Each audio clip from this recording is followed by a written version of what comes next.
The sun is shining, the birds are chirping, the bacon is sizzling. Welcome to the Daily Swole.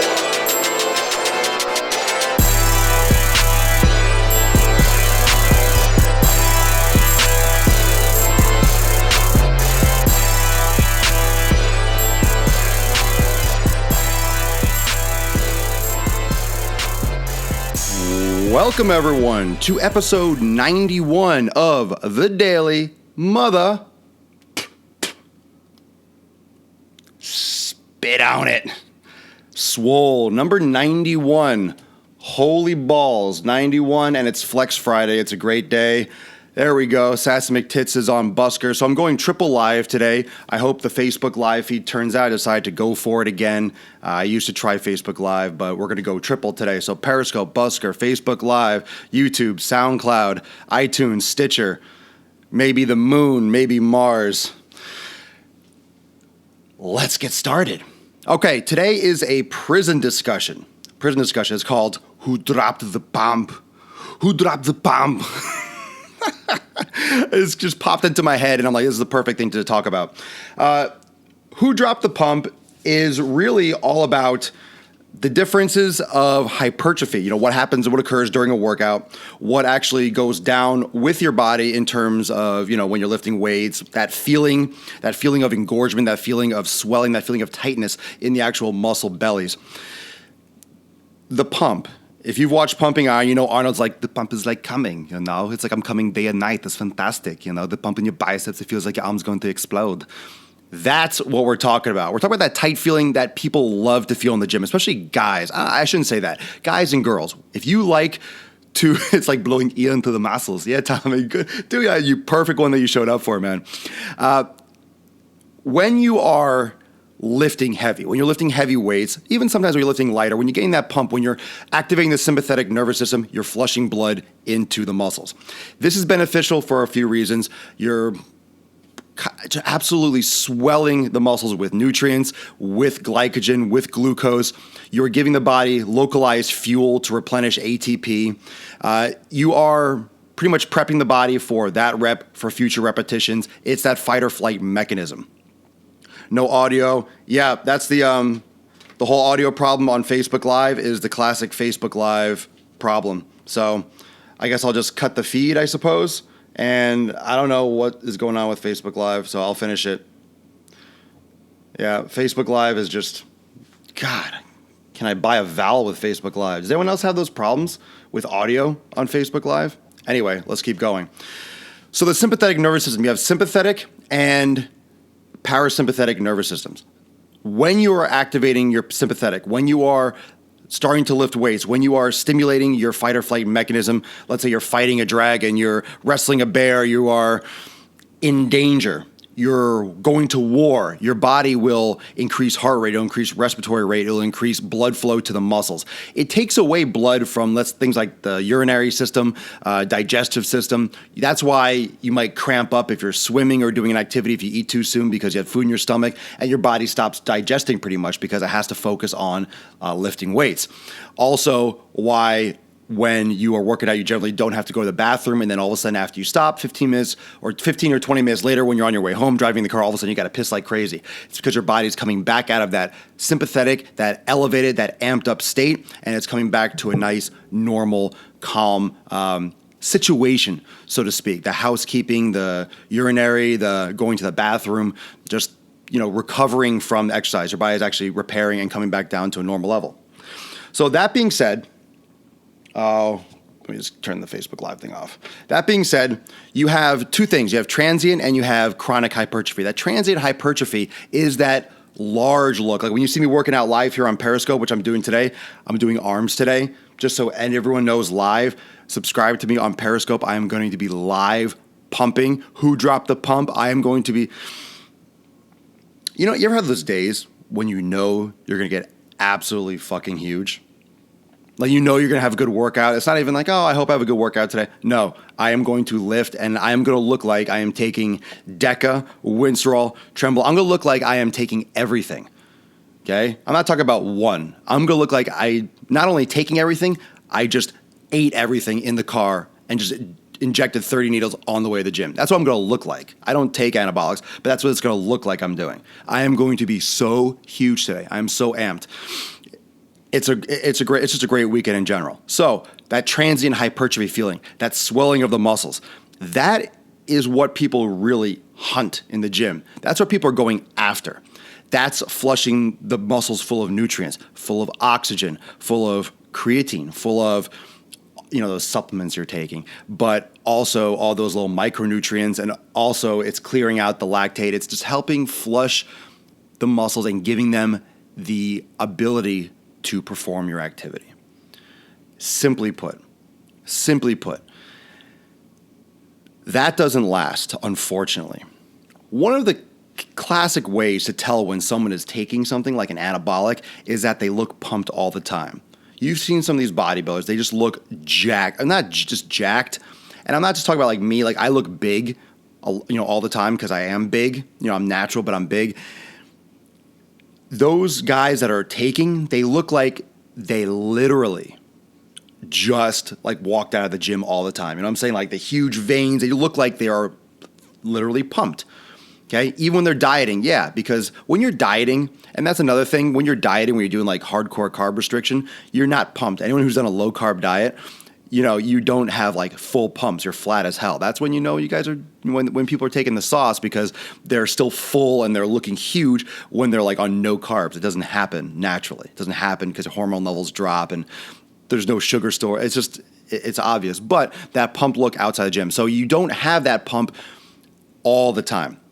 After the gym, you might have for a little bit, but once your body goes back into that parasympathetic mode, that housekeeping mode, your body actually decreases, that pump disappears, that pump goes away. What you're looking for is not transient hypertrophy. Transient hypertrophy is that like momentary, that temporary swelling. You want that chronic adaptation, that adaptive hypertrophy. And that's why I talk about knowing your why, training for a result, focusing on your goal, right? Everything's a tool. You've heard me say all these things, all the time throughout my vernacular, throughout all my daily Swole shows, and even the other playlists on my YouTube channel.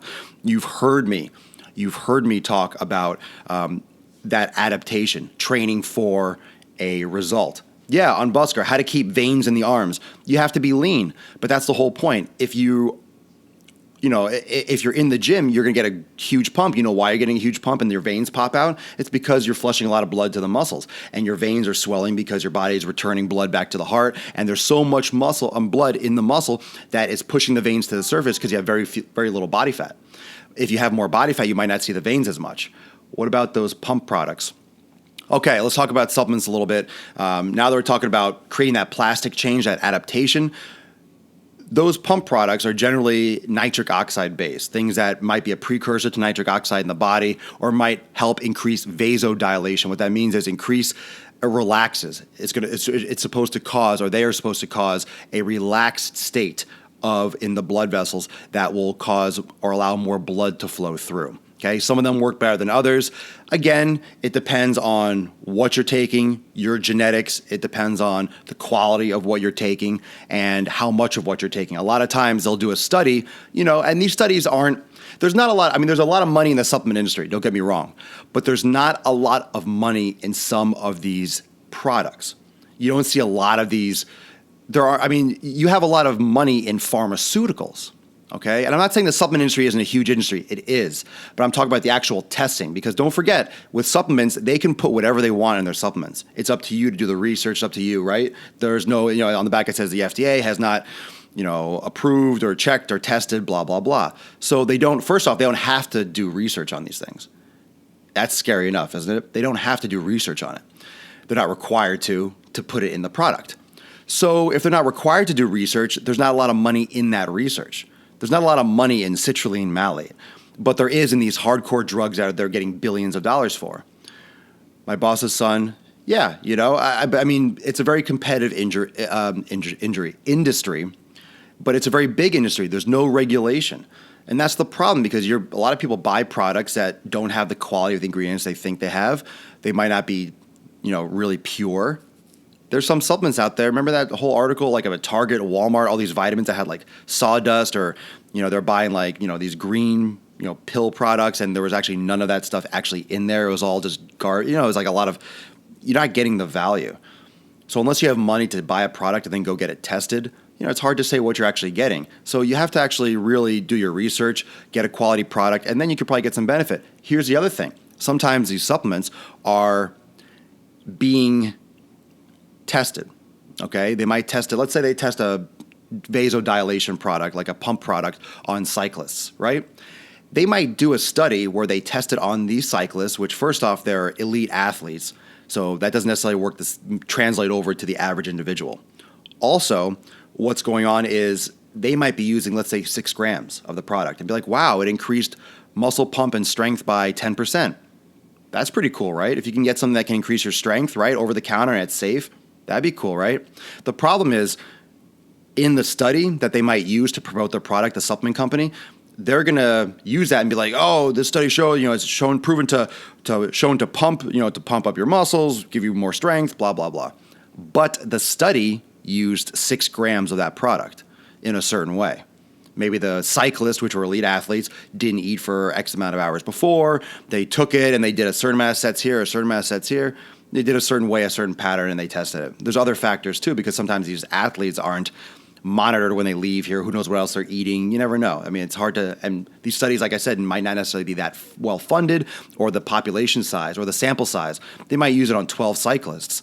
Well, using it on 12 cyclists doesn't really translate to using it over 1,000 cyclists, let alone 10,000 average individuals. Also, they might be using 6 grams. Or 3 grams if you're lucky. I've seen studies where people put beta alanine in, and or citrulline malate, right? If you might have heard of that, citrulline, and they'll put like 500 milligrams or a gram. Citrulline malate's really only effective if you're doing 6 or 8 grams. The studies show 6 or 8 grams. So you're buying a product with something in it that might be like, oh, it might be effective, but not for 1 gram or 500 milligrams. You're buying something that's just fucking bullshit. You're buying a pipe dream. First off, you're buying a supplement that might not work that effectively anyway, and you're getting not even enough of what they claim to have worked in a study. That could have been even promoted by a company that was, there's so many loopholes. And they put it all on the consumer, and the consumer doesn't know any better. Like, oh, cool, mass pump, or wow, black plague, let me buy it. Plus, the names are just hysterical. It's like atomic explosion. It'll be like, Nazi muscles. And like, what the fuck, I'm not buying that shit. Muscle poison. Ripped fuel. Oh my God, dude. Throwing it back to Twin Lab circa 96. Holy shit, Ripped Fuel. Do they still make that? Ripped Fuel. Can I tell you something? That was the first supplement I ever took, was Ripped Fuel creatine capsules. I'll tell you a funny story now. Yeah, you could buy pure. You can mix it yourself. I'll get to that in a second. When I was in high school, I bought like 3/4 of a container. This is how little people knew about creatine and stuff. This is like, I guess it was 96 or something like that. 96, 97 when I first started working out, or, went to the gym.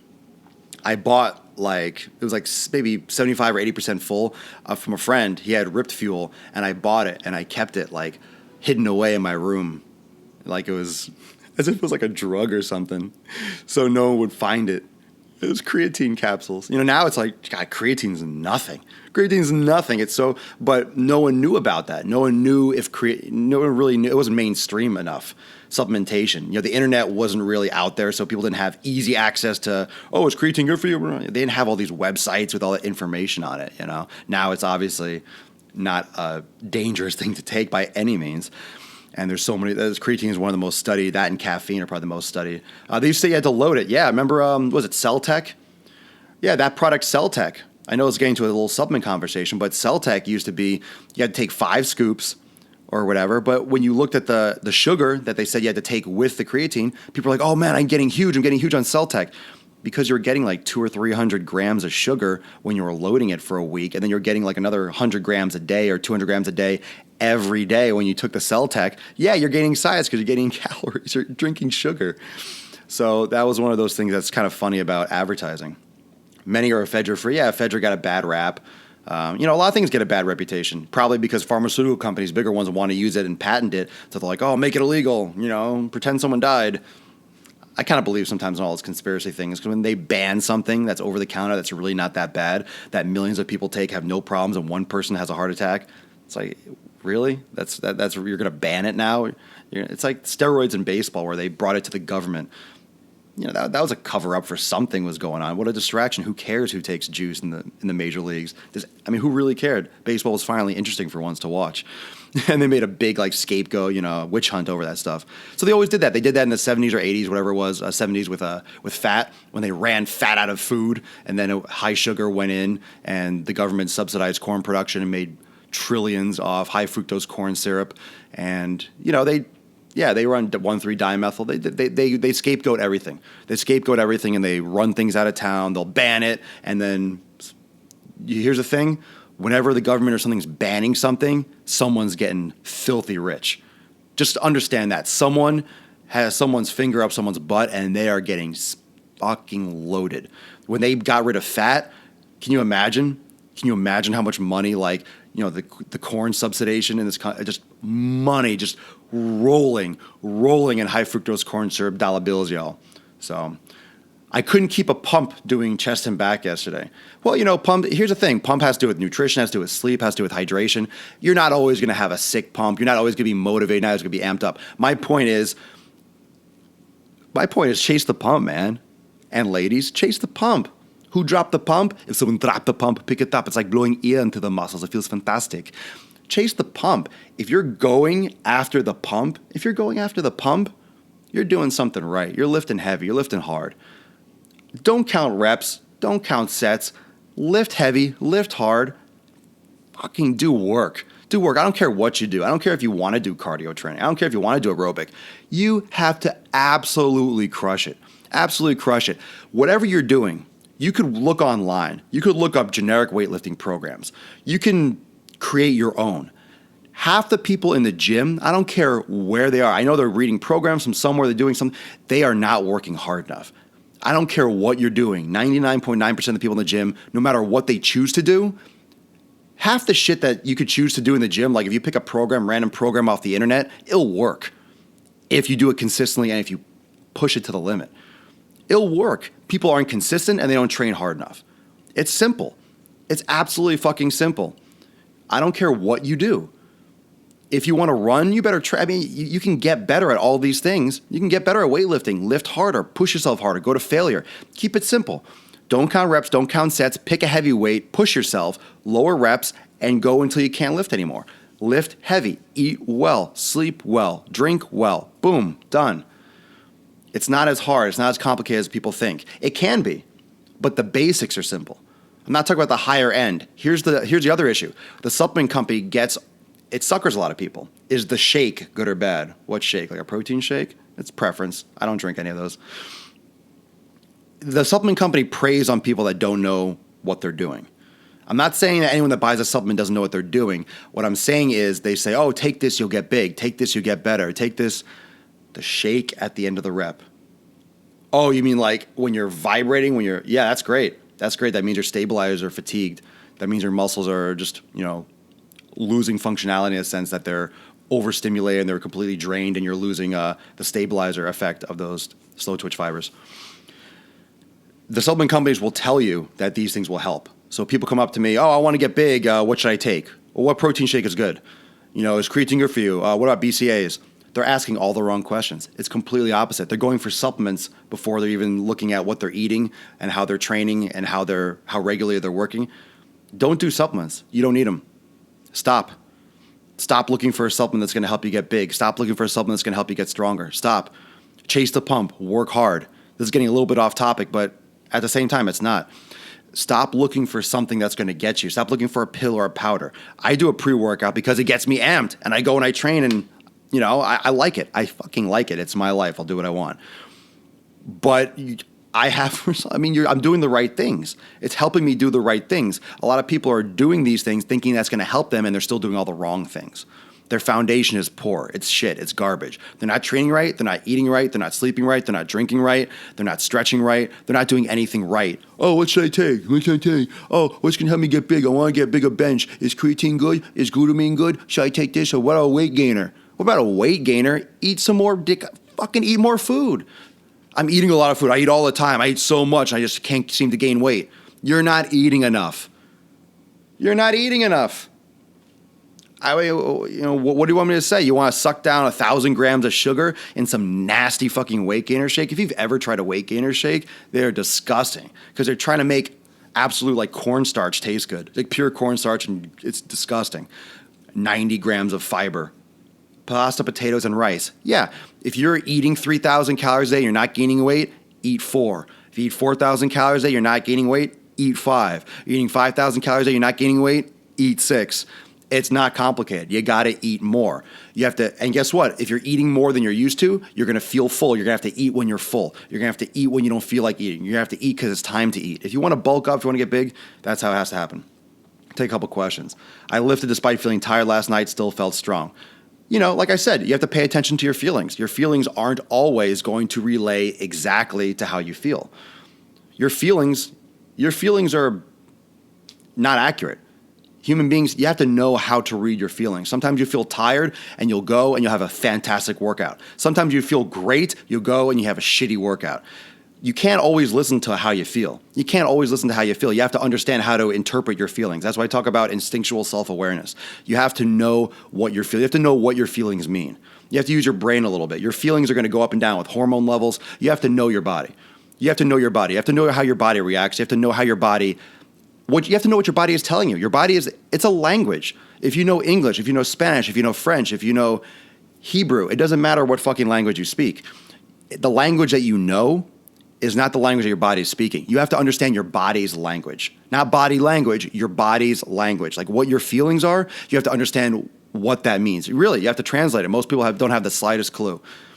And I talk about this in my Snapchat, on my IG stories now. I do this on Periscope. I talk about it. Sometimes I don't feel like working out, but but I know I have to go. And I go, and I absolutely crush it, and I get jacked. I have the best workout. Sometimes I feel great, and I'm like, you know what? No, my brain's being a cunt. It's not true. And I don't work out. My body's lying to me. Or I feel great and it's adrenaline and I didn't get a lot of sleep last night. I'm like, I feel good, but I just need to take a day off. Or I have a feeling today's not the day. So I take off. What's the problem? All about how bad you want it? Yeah. It's all about how bad you want it in the end when it comes to consistency. But I'm talking about that instinctual self-awareness. I'm talking about understanding what your body is telling you. If you need rest, sometimes you need to push. Sometimes you feel like you need rest. You got to stretch. It's a yoga day. Sometimes you need to rest and you need to just take off. Do you feel like lifting with a partner helps you say, I don't like working out with partners in general? Very, very rarely do I like working out with someone else. I mean, it has to be, it's a personality thing. It's not about how much you lift. A lot of people just don't mesh with. I prefer lifting alone. I prefer training alone. The lone Swole. Yeah. The Swole gains alone. He eats his partners. That's true. Oh, you mean weight training partners? Oh, yeah. Yeah, I eat those too. Do you ask for a spot when you need it? No. You know what? That's a good question. That might be another episode. I don't generally use a spotter. If I train with a partner, I usually go to absolute failure. But I really go to failure pretty well on my own. But I generally, that's a good question. I generally don't ask for a spot ever. I focus on my shit. I just work out. You watch my workouts. You can watch my workouts on Periscope. Watch my workouts on Periscope. My friend absolutely never uses spotters. He doesn't want his gains stolen. Well, gains by association. You don't want those gains rubbing off. Don't touch my arms. It's like you feel like the spirit leaving you. It's like some of those like freaking sci-fi movies.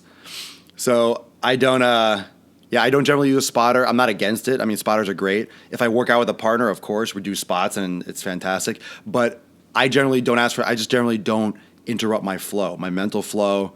It's a little bit different now if you watch me training because I'm setting up cameras. I never used to do that, but I like the live workout. So if you're watching on YouTube, if you're listening on SoundCloud and iTunes or Busker, I do broadcast. Right now, I'm not broadcasting always live on Busker because the whole iPad thing and Periscope is challenging, but I'm going to try to do that today. I'm going to try to do both with Busker as well, but always on Periscope, I do a live broadcast. And I put those on YouTube on a playlist. But what's going to happen is because I'm going to still put those on YouTube, but I'm going to put musical overlays. So when people ask me questions and I talk into the camera, you're just going to have to show up live for that because YouTube picks up all the music, and I get a ton of copyright blocks because of the music in playing in the gym. So it's hard for me to talk to the camera, and it's gonna be too hard to edit every time I talk. So if I'm talking live, I'll probably just have like the comments. You won't be able to hear me talk, but I'll just put musical overlays with the editing. Okay? Thank you so much for joining me today. It's Flex Friday. Let's get a sick pump today. It's episode 91 of the Daily Swole. I will see everyone tomorrow at 12 noon Eastern Time for episode 92 of the Daily Mother Swole. You can catch this replay on Busker, on Periscope, SoundCloud, iTunes, Stitcher, and of course, the YouTube. And remember, today, this afternoon, follow me on Periscope and follow me on Busker. I'm going to try to do both, but at least on Periscope for my live broadcasted workouts, okay? Today's going to be an arm pump. Might throw in some shoulders. You know what I might do?